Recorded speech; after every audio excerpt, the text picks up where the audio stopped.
Ayan mga lot, meron tayong bagong gagawin. Gagawa tayo ng candy red. Ayan, tuturo ko sa inyo kung ano yung base na ginamit natin. Siyempre gumamit tayo ng base dyan na rose gold. Ayan, so rose gold yung ginamit ko mga lot para magawa natin yung candy red. Yun, mamaya sasabihin ko sa inyo kung bakit rose gold yung ginamit natin base. Tapos ipapatong natin yung candy red dyan, di ba? So, bugan muna natin yung candy red dyan mga lot. Tapos, sabihin ko sa inyo, pag natapos na, sabihin ko sa inyo kung bakit rose gold yung ginamit nating base dyan sa candy red. So, tara, bugan muna natin yung candy red mga lot.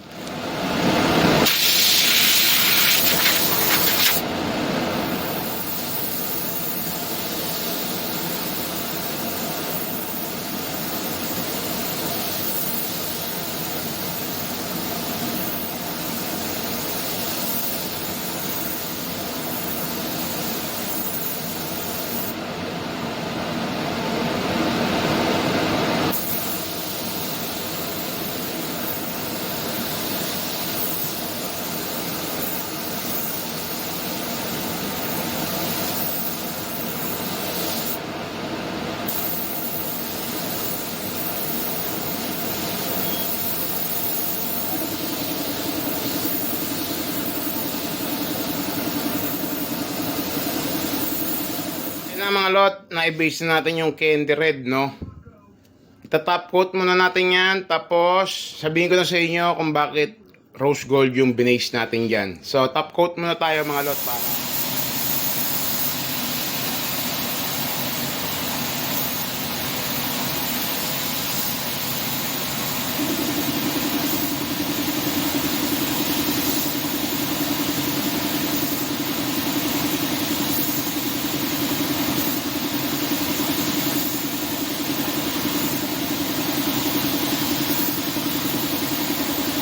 tatapos na natin yung candy red.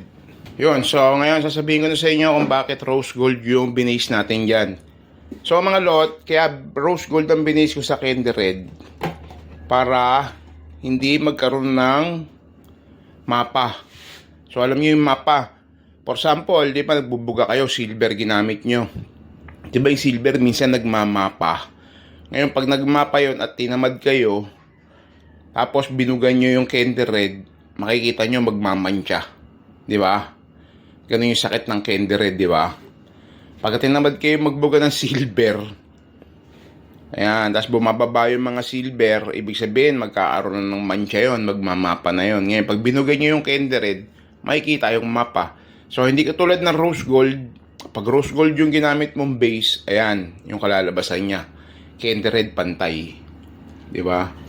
Tapos, ayan na yung candy red natin mga lot. Ayan, no? Di ba? Tapos, check natin yung lapat niyan.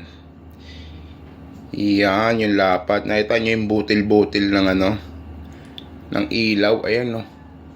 Di ba?